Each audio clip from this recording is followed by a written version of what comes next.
Bonjour, alors un des bons moments du salon du livre de poche de Saint-Maur, on reçoit deux écrivains de polar mais qui sont très très originaux, ce qui à notre époque n'est pas forcément le cas, c'est-à-dire que le polar maintenant ça se concentre sur les serial killers, si vous dealez pas, si vous n'êtes pas portoricain, une grand-mère qui a été violée par une souris, enfin un truc de plus en plus glauque et de plus glauque. Là vous avez deux femmes qui écrivent merveilleusement bien, qui sont très intelligentes, qui ont un sens de l'intrigue palpitantes, enfin c'est des surdoués du polar, mais elles ont quelque chose d'original, c'est qu'elles font des polars goûtus. Alors goûtus pourquoi? Parce que le thème de leur polar, c'est qu'elles vont vous faire découvrir une époque, un pays, une civilisation à travers leurs recettes, la gastronomie, les aliments, les cuisiniers, enfin c'est absolument fabuleux, c'est intelligent. Alors bon là je vais vous les présenter, il y a Michel Barrière, alors elle est plutôt spécialisée France, elle va vous faire découvrir le Moyen-Âge, le 18e, le 17e, la Régence, à travers des vrais polars, hein, des polars vous voulez savoir qui a tué, comment ça va se passer, mais aussi avec une description de la culture et de la gastronomie de l'époque. Et vous avez, je vais lire parce que je suis nul et que je suis très fatigué, Tan Van Tranut. Et alors vous, c'est plutôt une découverte de l'Asie, hein, à travers d'une autre culture, d'une autre civilisation. Comment vous est venue l'idée? Est-ce que vous êtes cuisinière? Est-ce que vous êtes, je sais pas, pourquoi la gastronomie? Moi effectivement, je suis historienne de l'alimentation. Et c'est vrai que ces histoires de cuisiniers, ces histoires de produits sont tellement extraordinaires qu'un jour je me suis dit justement, mais il faut partager cette connaissance avec le plus grand nombre. Et c'est vrai que le roman, c'était disons, la solution la plus adaptée justement pour le grand public. Et d'autant que moi j'aime les romans d'aventure, j'aime les polars. Et donc j'ai donné cette forme-là. Et donc pour moi, contrairement à Tan Van, où Tan Van c'est le Vietnam qui compte en premier, moi c'est la cuisine qui compte en premier. En fait, c'est un moyen de vulgariser vos connaissances. Ah oui, oui. Tout à fait, et de partager la connaissance et de partager également le goût. Et d'une manière, si vous voulez, l'histoire, ça peut paraître très désincarné. Mais à partir du moment justement où on l'incarne dans des tourtes, dans des poissons, dans des sauces, l'histoire, elle devient réelle. Et là, on se rend compte que nos lointains ancêtres, on s'en rapproche d'une manière tout à fait naturelle en mangeant à peu près ce qu'eux pouvaient manger. Donc c'est aussi une réincarnation de l'histoire. C'est-à-dire que quand vous avez fait vos tourtes, vos gâteaux et vos plats, vous nous prouvez qu'en fait, on pourrait continuer à déjeuner comme eux. Dans l'absolu, il n'y a rien d'impossible. Ben oui, et si vous voulez, en termes c'est peut-être la manière la plus facile pour approcher ce qu'ils vivaient, une mentalité, c'est-à-dire qu'on est ce qu'on mange, donc à la limite, je ne vais pas dire que là, ce matin, je me suis tout de suite retrouvée au XVIe siècle, au XVIIe, non, j'étais dans le 18e arrondissement en 2011, mais j'approchais quelque chose de très profond et de très ancien. En fait, ce que vous essayez de nous faire redécouvrir, c'est un peu nos racines, notre patrimoine aussi. Ah oui, oui. Et racines et sur un plan culturel, parce que tout ça, c'est ça qui nous a formés aussi. Alors nous, Européens, justement, et là aussi, c'est pour ça que la vision de Tan Van donne un autre regard. Là, c'est vrai que c'est des métissages, c'est des choses qui sont venues petit à petit. Et justement, moi, je défends la diversité, et notamment la biodiversité, c'est-à-dire les races animales, les espèces de légumes, parce que tout ça, ça nous fait ce qu'on est, ça nous donne de la curiosité, ça nous donne plus de souffle. D'accord. Tan Van, vous, alors, on voit que Michel, c'était plutôt l'alimentation, enfin, l'histoire de l'alimentation qu'elle essayait de faire passer à travers ses polars. Vous, c'est d'abord l'histoire du Vietnam? En effet, pour moi, ce qui comptait, c'était de faire découvrir un Vietnam méconnu du XVIIe siècle, une époque très très perturbée au point de vue politique, puisqu'il y avait une guerre civile qui se préparait entre le Nord et le Sud, l'arrivée des Européens, etc. Et c'était surtout ce moment critique dans l'histoire du Vietnam que je voulais mettre en avant, avec les préoccupations des gens de l'époque. Donc c'est un mandarin qui mène l'enquête et c'était une façon de faire découvrir cette culture. Et donc j'ai commencé à écrire ces romans. Et puis on m'a dit ah mais tiens, on mange beaucoup dans tes romans. Et je me suis rendu compte qu'effectivement, il y avait toujours des scènes dans des gargotes, quelques festins, des banquets. Et la raison en est simple, c'est que les Viettes sont des gens très gourmands, pour ne pas dire voraces. Et en fait, manger, c'est notre sport national. Donc là, on retrouve cette ambiance de bon vivant dans mes romans. Et mes personnages sont très souvent surpris, les baguettes à la main. Donc c'était une façon naturelle de présenter cette société très portée sur le goût, sur la joie de vivre en fait. Et est-ce que les recettes que vous décrivez, enfin, de cette époque-là, on les retrouve encore à notre époque au Vietnam? Oui, parce que en fait, les recettes dont je parle sont très simples. Contrairement à la cuisine chinoise qui demande une plus grande préparation, la cuisine viette est surtout basée sur une spontanéité de l'exécution. On a besoin d'aliments très frais parce que jusqu'à récemment, on n'avait pas les réfrigérateurs. Donc, on allait au marché acheter les poissons qu'on ramenait dans les jarres. Et donc, on les mettait dans une jarre près de la cuisine.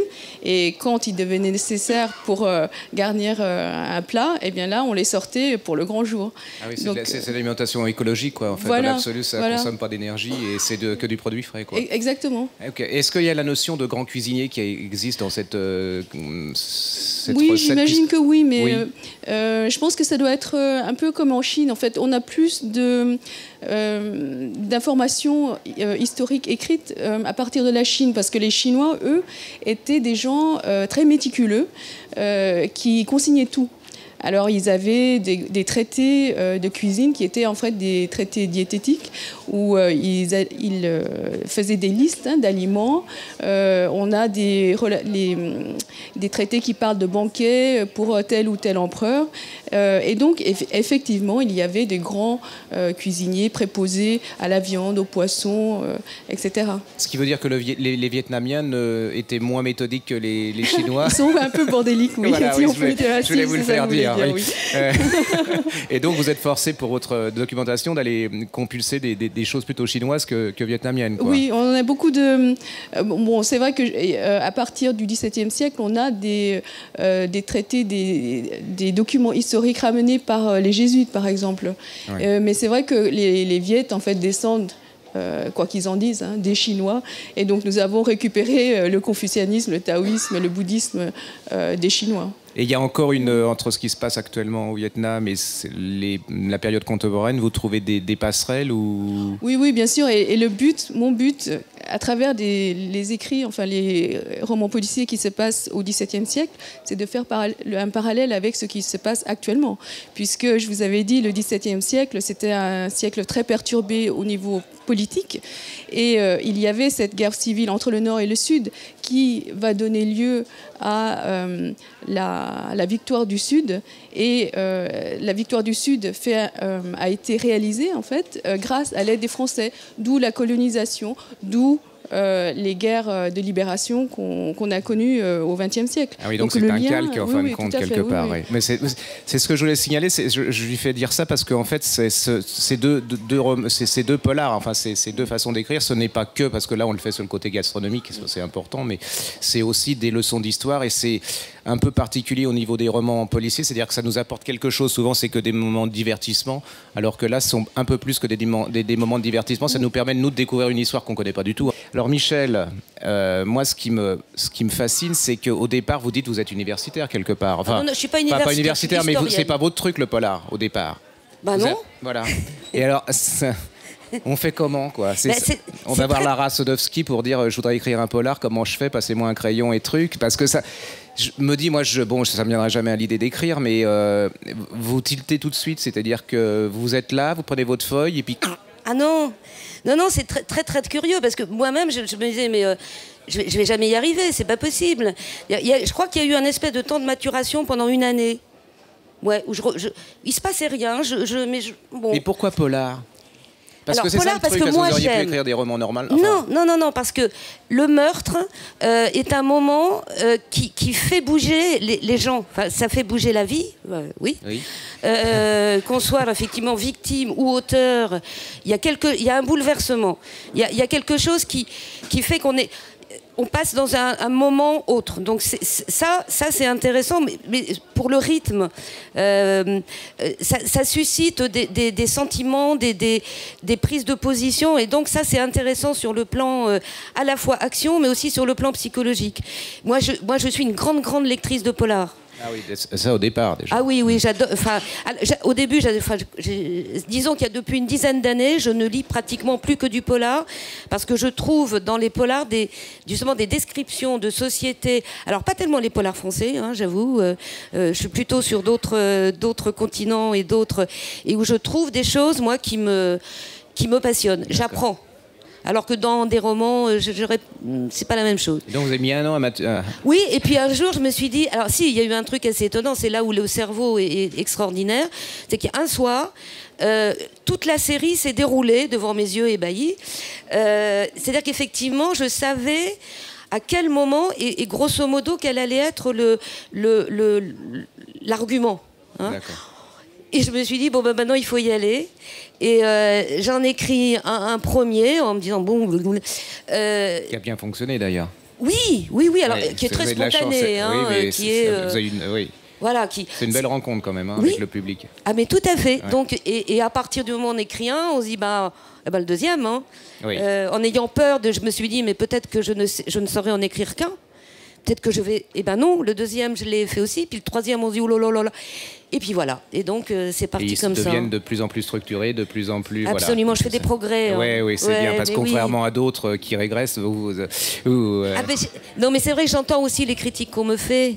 C'est vrai que mes intrigues, au début, elles sont un petit peu légère. Bon, j'ai essayé tout de même de structurer ça. Donc, bien sûr, parce que pour moi, le lecteur, comme c'est une rencontre extraordinaire. Et j'essaye d'être... Bon, j'aime raconter des histoires, hein, mais il faut qu'on soit en correspondance. Enfin, moi, il y a quelque chose là de très, très important. Et c'est vrai aussi le fait d'apprendre. Moi, il n'y a rien de plus beau quand il y a des gens, ça arrive souvent, qui me disent « Ah ben, j'ai repris goût à l'histoire avec vos romans. » Ou quand je fais des trucs dans les lycées, où les gamins, ou dans des lycées professionnels, culinaires, trucs comme ça, où les gamins lisent pas. Et où, à travers ces bouquins-là, c'est une reprise de contact. Donc ça, c'est super important. Et puis vous avez une chance aussi, c'est comme disait Trunvan, on est quand même deux peuples de voraces quand même. C'est quand même manger quand même une grosse... je veux dire, c'est quand même c'est emblématique. Si j'étais en Hollande... Vous êtes méchant avec le hollandais, hein, mais... non, je suis honnête. Et Trunvan, vous êtes au départ, vous êtes. Non, au départ, je suis ingénieur. Hein, donc, ah oui, c'est ça. Je sais pas si vous remarquez, c'est des têtes quand même déjà. Mais alors, donc, vous êtes ingénieur et vous réveillez un matin, vous vous dites je vais faire. Pas du tout. En fait, tout ça, c'est de la faute de ma sœur, en fait. Elle est physicienne et un jour, elle m'a dit est-ce que ça t'intéresserait pas d'écrire un roman policier, donc une enquête avec un mandarin dans le Vietnam ancien. Et donc moi, j'étais persuadée qu'elle se moquait de moi, parce qu'aucune expérience au préalable pour l'écriture de ma part. Et en fait, elle a dit que, puisque nous avions un ancêtre qui était mandarin, ce serait pas mal de le mettre en tant que personnage principal d'une série policière, parce que c'est un magistrat qui est logique et qui pourrait mener des enquêtes. Donc, elle avait déjà préparé un scénario, donc on a discuté du scénario, et puis je dis ok, pourquoi pas. Et donc c'est parti de là. Et du coup, on part d'un scénario et puis on découpe le scénario. Donc un peu quand même une escroquerie sur votre livre, c'est-à-dire qu'il faudrait avoir le prénom de votre sœur sur au moins au premier. Voilà, non, mais en fait, on a fait simple, hein, parce que ma sœur Kim Tranut et moi Tan Van Tranut, ça faisait beaucoup. Il y aurait plus de place pour le titre. Alors, donc on a fait au plus simple, on a dit Tranut. Et du coup, maintenant, à partir du troisième, je travaille toute seule, puisque ma sœur a entamé une série pour la jeunesse en science-fiction. Et je garde le nom Tranut et elle écrit sous Kim Tranut. Voilà. Et toutes les deux, vous ne pensez pas à une mise en image? Enfin, on ne vous a pas proposé parce que c'est très visuel quand même. Moi, c'est très visuel, je pense. Oui, les deux sont très visuels. Oui, c'est-à-dire que vous, aussi, oui. bon, vous, ça ferait des moi, beaux... j'en rêve. Enfin, j'en rêve dans le sens où je suis sûre... À vrai dire, oui, l'idée, elle est tout de même partie justement d'un truc télé. C'est que moi, j'avais été auteur d'une série pour Arte qui s'appelle Histoire en cuisine et qui traitait la cuisine à Rome, machin, Moyen-Âge et tout, et qui a eu pour Arte un super succès. Donc c'est vrai qu'à la limite, effectivement, le roman, mais comme le monde de la télé, c'est pas mon monde, c'est pas possible. Mais par contre, là, je serais absolument ravie parce que moi, quand j'écris, je vois les scènes. Enfin, je veux dire, déjà, et puis en plus, c'est quand même assez scénarisé. Et ça serait génial. Enfin, en plus, on peut faire des trucs magnifiques avec les banquets, les trucs. Mais le problème, bon, c'est que ça coûte une fortune, que c'est historique et que voilà, quoi, qu'on n'est pas prêt. Vous écrivez, vous voyez l'image. Enfin, vous faites un film, comme on dit. Oui, voilà. En fait, moi, le scénario pour moi, c'est le point central. Si je n'ai pas de scénario, je n'écris pas. Et donc, pour faire le scénario, j'ai des scènes qui sont prédécoupées, en fait, et ça donne des chapitres au final. Ah oui, et l'intérêt avec le roman policier, je pense, c'est que c'est un genre très logique. Pour qu'on ait une histoire qui tienne la route, il faut savoir découper l'histoire et mettre des indices là où il faut. Donc, il faut bien cogiter en amont. Et pour cela, pour ma part, il faut que j'ai vraiment ce qui se passe directement dans la tête et visuel. Donc en fin de compte, tous les salons, vous devriez être ensemble toutes les deux parce que vous êtes très complémentaires et en fait, dans les rayons de polar, vous devriez être l'un à côté de l'autre, quoi. D'abord, on s'est rencontrés dans un salon à Mulhouse. Moi, j'ai découvert les travers du Docteur Port, qui est un roman que j'adore.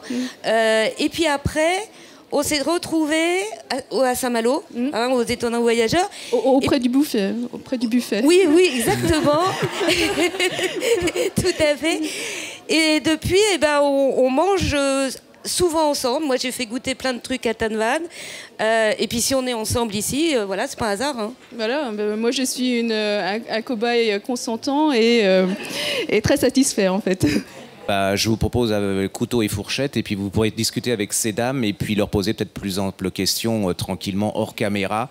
Alors ça, donc c'est une tourte de Lancelot de Casteau qui était cuisinier des princes-évêques de Liège et qui a sorti donc son livre de recettes en 1604. À côté, on a la tourte aux asperges de Bartolomeo Scapi, qui était cuisinier du pape et qui a donc écrit un livre en 1570 avec près de 1000 recettes. C'est certainement un des meilleurs cuisiniers au monde, ça je peux l'affirmer. Il est également l'auteur de la recette de la tarte royale. Vous allez découvrir, là c'est plutôt sucré. Et nous avons la poularde enfilée de François Massialo, qui est une recette 1703. Fin du règne de Louis XIV, mais qui était particulièrement en vogue au moment de la Régence. Voilà, et donc maintenant, je découpe. Je voulais juste ajouter que ce poulet-là, tu disais 1700 et quelques, en fait, on a un plat similaire au Vietnam actuellement. Donc, il doit y avoir des correspondances temporelles et voilà, exactement. Bon voilà, je crois que on va vous laisser déguster tranquille et puis tous à vos fourchettes et à vos cuillères.